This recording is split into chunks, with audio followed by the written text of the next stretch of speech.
All right, so today what we're going to go through is probably one of the most highly debated topics in building a business. It's your DM strategy, okay? How do we start conversations with people? How do we talk to people? How do we build a relationship with our audience without looking like a scumbag? What I mean by scumbag is that's a term used by other people, not by myself.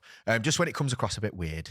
All right, we don't want to come across as weird. I hope we don't. Anyway, so what we're going to walk through today is a 10-step process of how we can walk people through conversations while building a relationship with them, while bringing them towards our service, while positioning ourselves as authority without coming across as a weirdo.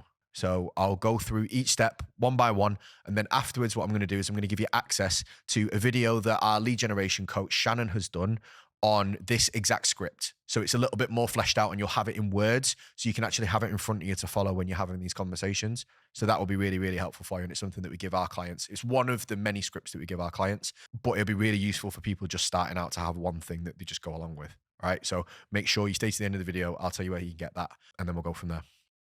So step number one, all right, realistically, you have to be an extremely good salesperson to convert cold leads into customers.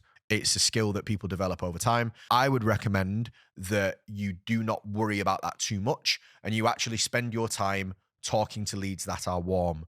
Now, what do I mean by warm? It's people that probably follow you on some sort of social media, that are aware of who you are, that have seen your content. Okay, because these are the people that are going to be more responsive to you. When we're talking to people, okay, we're looking for what we call prime leads.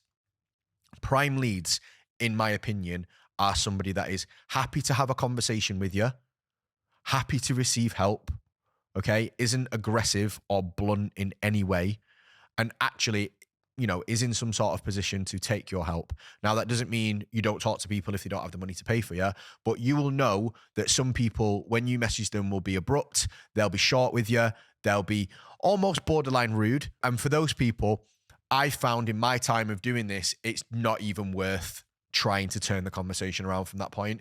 So I would always recommend to start with warm leads. Now, to get warm leads, you are going to have to post content. So the first thing that we're going to do is actually post engaging content, whatever platform you're on, be it TikTok, be it Instagram, you know, using posts, using stories, using reels. We have to have enough content coming out to engage our audience to get them to respond to it. Okay. So this whole process kind of depends on you being able to post engaging content. We have a video on engaging content. It's not filmed at the time of me saying this, but I've been told reliably that it's about to get done. So I'll be wearing the same fucking t-shirt. Just so you know, it's going to be after this video. But once you post that content that's starting to get engagement, then you would work into the messaging process, okay? And so that's part one.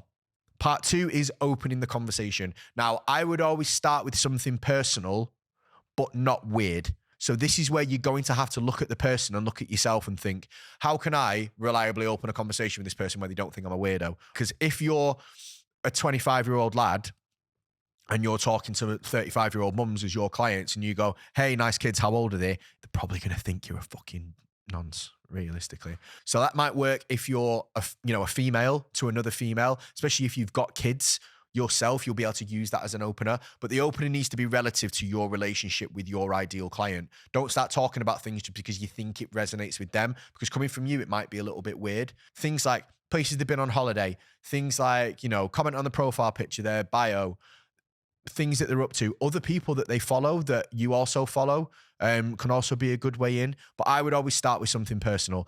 If their account is private, they're not a prime look, in my opinion. But if you do end up having to message a lot of people who are private, I would always go with a peace offering of some sort of video, helpful resource, something to trade for their conversation, where you can be like, hey, and thanks for following me. I noticed that you engage in my fitness content. Like, I've actually got some free things to give out. Would you want access to them? That's always a nice way to go in if you can't get anything personal. So either go in with something personal that's going to get a response, or go with a peace offering. If you're a bit meh about messaging people, I don't know what that noise was, but if you're a bit meh about messaging people, it's a bit high pitched for me, that. But if you are, I would prepare like an olive branch of some sort of helpful resource that will help you. So I could use these YouTube videos, for example. I could be like, hey, Dave, I've noticed you got an online business. I can't really see much about it. However, I've got a YouTube series that has anything, to help people from 0 to 5K. I can send you a specific video if you kind of let me know a little bit about where you're at right now. That's going to get a response because I'm offering help. I'm not being like, hey, bro, how long you been an online coach for?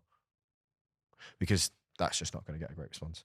Okay. And we're here to maximize that response rate because as they go through this process, the numbers are going to dwindle. If you open 100 conversations are not going to get to stage 10. They're going to slowly drop off through this process. Okay. So we need to maximize point 1 because that's going to help us move people through the rest of the chain. The next step, so point 3, I would always ask a this or that question. At this point in the conversation, people aren't going to give me their life story yet. We've not really developed the conversation very far. So I like to give them something easy to answer that they can answer in a couple of words that doesn't kind of put them out and doesn't ask them to get really deep. If I ask, what's your deepest, darkest goals? They're going to be like, I've only just met you, mate. Like, chill out. If I go, oh, so, with your business, do you coach one-to-one or do you do group coaching? Oh, I do one-to-one. Oh, brilliant. Okay. And then I can move on to the next step. If it was fitness, for example, if it was fat loss, I could be like, hey, like, I noticed that you like my thing, blah, blah, blah. Obviously, I get the answer back from the initial opener. I'd be like, cool. So, do you go to the gym and kind of lift weights or are you kind of person that just goes and does cardio? Oh, mostly just do cardio, to be honest with you. Oh, really? Then the 4th step is trying to get the goal out of them, what they're actually trying to achieve. So like, oh, really? Like, is there a reason why you do mostly cardio? Is there anything particularly with your cardio that you're trying to improve? And if they're like, oh, no, actually, I'm not really trying to improve my cardio. I'm trying to lose weight. Bam, I've got the goal. Step 4, done. All right, box ticked. Step 5 then is then creating a gap. So if we know what they want, we almost need to know how far they are away from that. If we're like, oh, I'm trying to stay in shape, and you're like, cool, where are you relative to kind of where you want to be? And he's like, oh, actually, bro, like I'm pretty in shape. I've just got back from Marbella and like I'm just gonna lose like 2 or 3 pounds.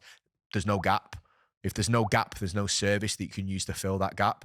So you need to know how big that gap is. So questions you can ask in here can be things like, all right, so you're looking to lose weight. Like, do you have a particular amount that you're looking to lose? If they're like, oh, 2-3 stone, great. Okay. If they're like 5 pounds, you might want to continue with the gap question of like, oh, and are you finding it quite easy to get that off or is it kind of difficult? Oh no, I've been struggling for like 3 months. Gap. Yeah. If they're like, oh, well, actually, yeah, I've lost like 10 pounds in the last 2 weeks. I reckon I'll be good like in another week. No gap. If there's no gap, there's no sale. There has to be a gap for you to be able to help this person. You don't need help. We're not helping them. All right. So there's the gap. Number 6 then is like value. Okay. We don't want to coach people in the DMs, but realistically, if you're starting through this conversation and it's not somebody that's followed you for absolutely ages, you do kind of need to give them some advice to get them to trust you and to get them to like you.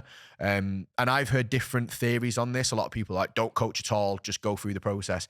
I disagree, but there's a way to do it.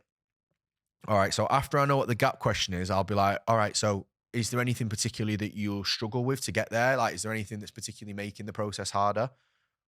Then I'll get what they want out. Right, this is what I'm struggling with. This is what's making the process harder. This is why I think it's taking me a while to get there. All right, cool. Well, one of the things, and again, one of the things that I find, or one of the things that we find, or one of the things that I've noticed with clients, again, I'm not telling them what to do here. I'm not being like, oh, what you're doing is fucking shit. Like, this is better. Keto's fucking shit. I'll be like, one of the things that I usually find when I work with clients with keto is, it's all well and good like during the week when you eat bacon and eggs for breakfast and stuff like that. But then when they start to have a bit of a social life, then it starts to really constrain them with stuff like that. Is that something that you found? Oh yeah, I have. I'm not telling them. I'm not dictating to them. People don't want to be spoken to from a parapet in your DMs. I'm telling them from examples of who I've worked with and what I've done, the things that I found, and asking them, is that something you found? In the same ways, if I was doing business coaching, don't go, oh, I do group coaching. Oh, really? Like, so, what are the struggles are you getting for that? And be like, oh, well, I'm struggling to get the amount of leads. And I'll go, that's because you're fucking group coaching. It's fucking shit. I'm not tearing down what people have done. If I go, well, one of the things that we found with group coaching is that people sometimes see it as an inferior product, and also the numbers that you need to get in are much bigger than like one-to-one coaching. So those two things combined like make it kind of difficult. Like, have you found the volume that you're going to need to be a little bit of a stumbling block? Oh yeah, actually, like having to have 50 people in my service all the time to make the money is quite like suffocating. Cool. then I can give value. Well, that's one of the reasons why we do one-to-one, or like with the keto thing, that's one of the reasons why we give them a more balanced diet to our clients, because they can move it around during the week. And if they want, if they want to eat comparatively more carbs at the weekend, they can do, and they can eat a little bit less during the week if they like those kind of protein fat meals, but it allows us to kind of move it. Is that something that you think might help? Okay. I'm giving value. And I'm always ending it with, is that something you think might help? Or do you think that might help? Or, do you think that that might be something that could work for you? And here I'm talking about the ethos of my coaching, right? I'm not saying things that I'm not willing to do with clients. That comes to point 7, which is the offer. All right. And with the offer, I'm then offering them like further help. So this is where the conversation is going to diverge for a lot of people. But to be honest with you, after I've got them past value, they're ticked off as a lead. They're a lead. I can help them. They're responsive to my coaching. Like, I've given them value. I can put them in a box, and I can keep coming back to these people over and over and over again. And they will eventually become customers in 30 days, in 60 days, in 90 days, in 120 days, in 2 years. If I keep leveling that pool out, they will turn into customers. So after you got to that point, I think job is good. Not everybody is going to go straight through and book a call and sign up to your program. But if you're consistently getting people to past that value point, you are doing a good job with your messaging. You may sometimes need help like pulling the trigger on getting them on a call, but realistically, like, you're doing a good job if you're getting people past that value offer area. And the offer then is offering them a call. So it would be a case of, you know what, like, I think from what you said, like you said, that will help you. I think we've got quite a lot of other things that we could do with you that would help. What we would usually do at this point is kind of like offer someone a call, and it's just where we can kind of find out a little bit more about you and give you some advice on what the kind of next steps would be, or how how you could solve the problems that you've got. Is that something that you're open to? And you're either going to get a yes or a no at this point. If you get a no, cool, you've still offered them help. They've still been very responsive to you. They've still, you still delivered them value. At this point, they can go one or two ways. If you've got a Facebook group, you can put them in. You can put them in the Facebook group. Obviously, you would track them as a lead in whatever you're using to track in. So like, we have a software for our clients that they would click like value, and they would automatically put the client in the value section, and then they can just keep coming back to them. But have a spreadsheet realistically with, if you're just starting out, spreadsheet, name, when I found them, when I spoke to them, what I spoke to them about. Okay. And then you just keep coming back to that sheet, because that's your hot lead sheet.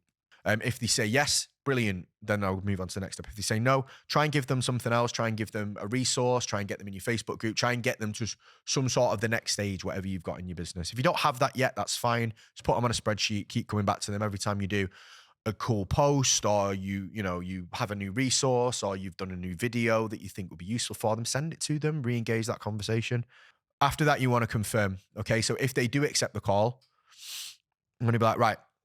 So all I need to do is just like fill out a couple of details, like name, email, phone number. It takes like 2 seconds. Have you got 2 seconds to fill that in? I love this because I hate leaving links just lying out there, because I think the most like fucking beta thing to do is be like, hey, have you filled in that link yet? Like, hey, can you fill in my call link? Like, it automatically just drops your level of authority when you're like, hey, have you done the thing that I want you to do? Like, I just think it's a little bit weak. All right. So for me, I'm like, have you got 2 minutes to fill that in now? No. Okay, cool. When do you? And then I'll write a little time down and I'll come back to them. If they say, yeah, I do, brilliant. Just fill that in now. Confirm. This is why it's the confirm step. Just let me know what time that you've booked so I can confirm it with you, so we don't get things crossed or like nothing goes wrong. Okay. Then they get in the booking. All right. So they've booked the call now. I'll confirm. And then I want to do a little like smoke screen, disappear. Batman. All right. Was it Scooby-Doo? Batman, wasn't it? You're a bit young for that, mate. That 90s Batman. It wasn't even 90s Batman. It was like 80s Batman, that. But the next thing I want to exit, all right? So I want to use a bit of personality to kind of get out of the conversation without being like, I don't want just going to go, right, see you then. I'll be like, right, I need to, I can smell my dinner burning. I think I've just been on my phone for a little bit too long. I'm about to burn my house down. So if I've not died in a fire, I'll see you on Tuesday. Sound? Okay. You could be like, oh, my dog's kicking off. I've got to go answer the doorbell. You just want to use a bit of humor, a bit of personality to get out of the conversation at that point without just being like, right, I've got what I want from you. I'll see you later. Okay. And that is a 10-step process that you can go through to convert leads into DMs every single time. Your job is to move people from stage 1 to stage 10. That doesn't mean they have to go from stage 1 to stage 10. immediately every time, the first time they meet you. And more likely, they probably won't. Okay. Your job really is to get them past point 6, which is the value stage. As soon as you've identified that they're a person that you can help, that they have problems that you can solve, and that you can deliver them value, and you already have done, so they're receptive to you speaking to them about these things, you're golden. You fill up that bucket enough, eventually it will start to overflow and people start to sign up. If you run this for 6 to 8 weeks straight, you will have a consistent flow of leads, because most people will take that amount of touch points and that amount of conversation with you to become a sale. Some will go before, some will go nearly immediately. But the vast majority of, like, if you imagine a bell curve, right? Some people will sign up straight away. Some people will never sign up. The majority of people will sign up somewhere between like 3 and 6 months. That's where you need to put the time in. You need to put the time into that 6, 8, 12 week scenario. And if you continuously get people past that value point, it opens up a world of opportunities for you to go back in with re-offers, for you to go with like your launches, time limited offers, like all that good stuff that people throw out there only really works for people who are already past that value stage. So if you're throwing that shit out there immediately once you start your business, don't be surprised if it falls on deaf ears and you get tumbleweed, because there's nobody in that pipeline that you've offered value to before. So there's very few people that are going to jump off that ledge and sign up with you. Okay. It's about building up the sales process to there at a point where they're like, right, I'm ready. And then they sign up. And it's your job to keep going back through that value list until they are. That's pretty much everything I've got for you. Below, there will be a link to a download. All you have to do is put in your name, email, phone number. You will get access to our lead generation free kind of guide. We have an actual full course on this, which you can do as well, which is £97. Again, I'll probably put the link underneath, just so if you want to sign up for it, you can. But initially, if you just want something free that's a little bit more implementable, like this video, to decide whether you want to go forward with doing anything else with us, download that. It will give you this kind of a script of what I've just gone through, and Shannon will be talking through it in a little bit more depth about the wording and things like that.